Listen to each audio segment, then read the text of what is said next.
Nous recevons l'auteur du podcast vidéo Bonjour Tristesse, Mathieu Longat. C'est toi. Salut, enchanté. Merci d'être là. Salut. Je sais que tu passes pas souvent à la télé. Non. T'aimes pas trop. Non, je m'en fous. T'en fous. Oui. T'es un peu timide ou pas? Hein? T'es un peu timide? Pas trop non Pas plus. trop. Je suis un faux timide un peu. D'accord. Présente-nous l'animal, Sarah. Alors Mathieu Longat, tu as 28 ans, tu es originaire de Plaisir dans les Yvelines, comme ma meilleure amie. Et oui, tu as commencé par faire de l'impro à Trappes, puis tu as monté une troupe de café-théâtre avant de devenir auteur sur le web. Tu as créé Bonjour Tristesse le 26 janvier 2014. Oui. Donc très bon anniversaire à Merci. toi. On peut dire que Bonjour Tristesse, c'est une sorte de focus d'actu hebdomadaire ultra vénère. Tu es un peu l'anti-youtubeur, à l'opposé des vidéos épileptiques des stars du web. Tu fais des plans séquences d'une dizaine de minutes, une vraie performance d'acteur. On va tout de suite regarder le 37e épisode de Bonjour Tristesse. C'est tout frais, ça vient de sortir. Bonjour Tristesse, vous êtes bien dans le pays où tu peux te faire tuer à la Kalachnikov juste pour avoir dessiné. Je crois que toutes les religions s'accordent pour dire que la vie humaine est sacrée. Si l'école coranique était celle de la République, t'aurais triplé ton CP avant d'échouer lamentablement à gratter un CAP. On est la 3e semaine de l'année et il y a une dizaine de jours je suis parti manifester avec des centaines de milliers de Parisiens dans les rues pour hurler notre amour de la liberté. On m'avait dit que c'était une marche citoyenne, mais quand j'ai vu ceux que vous avez mis en première ligne, j'ai toussé. Pendant la nuit, vous avez réussi à transformer le concept en tombola international d'enculé. Alors effectivement, suite aux événements tragiques, il y a eu une grande manifestation, une belle manifestation populaire qui a eu lieu. Mais au fur et à mesure, j'ai vu que ça était en train de se transformer en colloque de criminels de guerre. Alors j'ai hésité à y aller. Et puis je me suis dit, fallait pas les laisser gâcher notre fête. Ils ont fait quoi, de toute manière? Ils ont marché 40 mètres avant d'aller se coller des bourbons et des putes à l'Elysée. Ils redécouvraient la marche, les mecs, ils étaient là. Ah bon, ah c'est ça, marcher? Eh bah ouais, c'est ça, marcher. T'es complètement déconnecté, mon pauvre. Alors il y avait Sarkozy, lui, tout ce qu'il voulait, c'était être sur la photo de classe. Il était comme un con, hein, mais fallait le dire, fallait demander à Netanyahou de te mettre sur ses épaules, hein, il t'aurait calé comme ça avec un petit doigt dans le cul, ça t'aurait rappelé la grande époque de l'Élysée. T'étais à la marche, toi, dimanche? Ouais, j'ai hésité, mais j'y ai été, ouais. C'est un peu facile de dire ces dirigeants-là, ils n'avaient pas leur place. Parce que s'ils n'étaient pas venus, Ouais. on aurait tous dit ils cautionnent l'horreur, ce qui s'est passé. Non, aussi. je pense pas. Non, je pense qu'on serait très bien accommodé de leur absence, on aurait été bien entre Français qui n'ont pas de responsabilité aucune. Je les rends pas responsables des événements, mais qui n'ont pas de responsabilité aucune, en tout cas dans ce qui s'est passé. Et je pense qu'on avait plus besoin d'une marche populaire que de récupération politique ce Mais jour-là. tu ne crois pas qu'il y avait un besoin d'unité mondiale ce Je sais pas si jour-là? on a besoin des politiques pour être unitaires. Et quand on voit l'exemple il y a des pays qui étaient présents et qui ont interdit derrière les publications de Charlie Hebdo, donc on est quand même dans une forme d'hypocrisie assez incroyable. Et il y a des gens qu'on peut assimiler plus ou moins à des criminels de guerre aussi qui étaient là. Donc après, bon. Ce qui t'a heurté aussi, Sarah, on va revenir là-dessus, c'est que tu n'es pas très favorable à la dernière une de Charlie Hebdo. Non, je suis neutre. J'ai pas de. Non, c'est pas vrai. C'est pas que je suis pas très favorable. J'ai pas d'avis parce que je suis pas à leur place. Je dis ce que je peux dire. Par contre, simplement, c'est que c'est vrai qu'à partir du moment où il y a où ça engendre des morts et d'autres violences, juste ça pose des questions tout simplement. Après, j'ai pas la réponse et surtout, je suis en tant que créateur, je sacralise les autres créateurs, donc j'aurais jamais la prétention de mettre mon nez dans la ligne éditoriale de quelque chose qui se veut artistique. Je dis juste que non, je dis juste que ça pose des questions, quoi. Pédagogiquement, ça se discute C'est peut-être. fou qu'on blesse ou qu'on énerve des gens juste avec des dessins.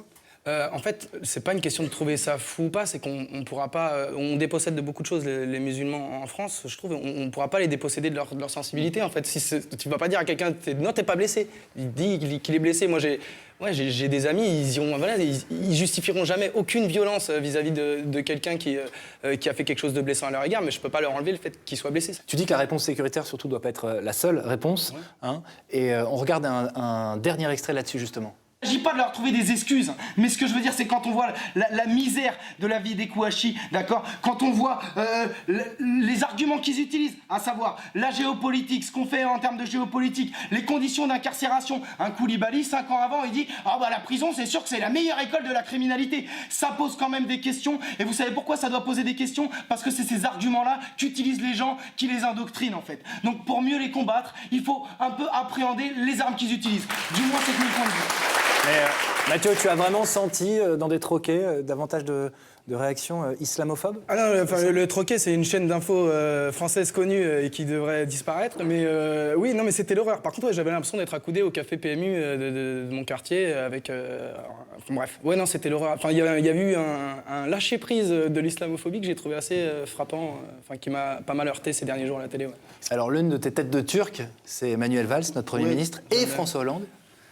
Ouais. Est-ce que tu trouves aujourd'hui qu'eux ont assuré pendant cette crise-là Non. Non. Enfin, si. Moi, j'ai trouvé. Alors, globalement, Est-ce pendant que tu serais capable aujourd'hui de dire du bien de Manuel Valls et de François Hollande ou Manuel pas Valls, peut-être pas. Mais François Hollande, oui, je peux le dire. Là, je trouvais qu'au en termes de gestion de la crise, je pense qu'il va vite retomber. Hein. Donc, moi, je l'ai trouvé qu'il a géré cet instant de crise avec une certaine pertinence. C'est quoi, toi, ton parcours politique? Pourquoi tu t'es mis là-dedans? Pourquoi tu fais des éditos très politiques? Enfin, qu'est-ce qui t'intéresse? Et c'est quoi ton parcours? C'est-à-dire que t'es politisé?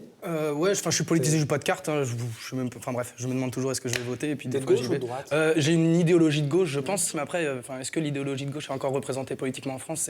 C'est un autre débat, quoi. Et alors, chez toi, en revanche, tu es issu d'une famille plutôt de droite.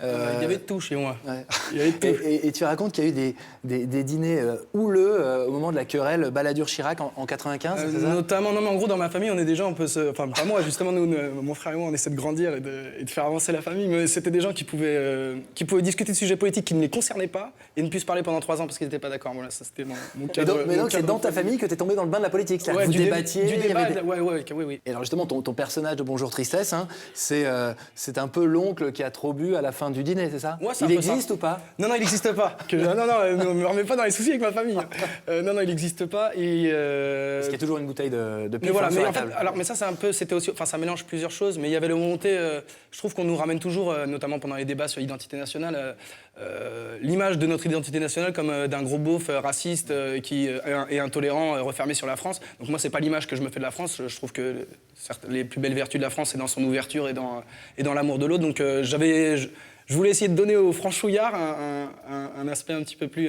philanthropique, c'est comme ça qu'on dit? Philanthropique, ouais, on peut dire ça. peut dire ça. Humaniste, ça se dit Humaniste. Humaniste, ouais. Ah, il y a moins de vaches. Mathieu, dis-moi, Bonjour Tristesse, c'est une référence au livre de Sagan, mais elle-même avait fait référence au poème de Paul Éluard, hein, c'est ça? Ouais, c'est Paul Éluard, alors que je conseille à tous les dragueurs en herbe. Je pense qu'il n'y a pas aucun rap qui vous permettra d'être plus efficace que Paul Éluard. Ouais, c'est une phrase plus précisément, Ouais. ce qui dit Bonjour tristesse, tu n'es pas tout à fait misère, car les lèvres les plus pauvres te dénoncent par un sourire. Tant qu'on peut se moquer, c'est qu'on n'est pas encore complètement mort et qu'on est encore un petit peu en démocratie. Tu vis de tes vidéos aujourd'hui? J'en vis vite fait. C'est des sous, faut pas se plaindre. Mais c'est pas. Qu'est-ce que tu as envie de faire maintenant? Je suis très attiré par la scène, mais c'est ce que je sacralise le plus, donc c'est ce que je mettrai certainement le plus de temps à faire. Et je sais pas. Je suis quelqu'un qui vit assez au quotidien. Je réfléchis pas. Je t'ai pas beaucoup regardé, c'est très mal poli. Regarde-moi. Elle t'a écouté, elle t'a écouté. Moi, j'aime ça. Elle cligne pas des yeux. Est-ce que tu as des extinctions de voix de temps en temps? Parce que tu parles quand même très fort. Non, mais j'ai eu un passé de footballeur aussi, et de supporter de foot qui m'a permis d'apprendre à gérer ma voix et à éviter les extinctions de voix. Tu supportais quelle équipe? Comment le PSG. Oh, on va parler de foot, il n'y a pas moyen quoi. Je sais pas. Merci à vous. Mathieu.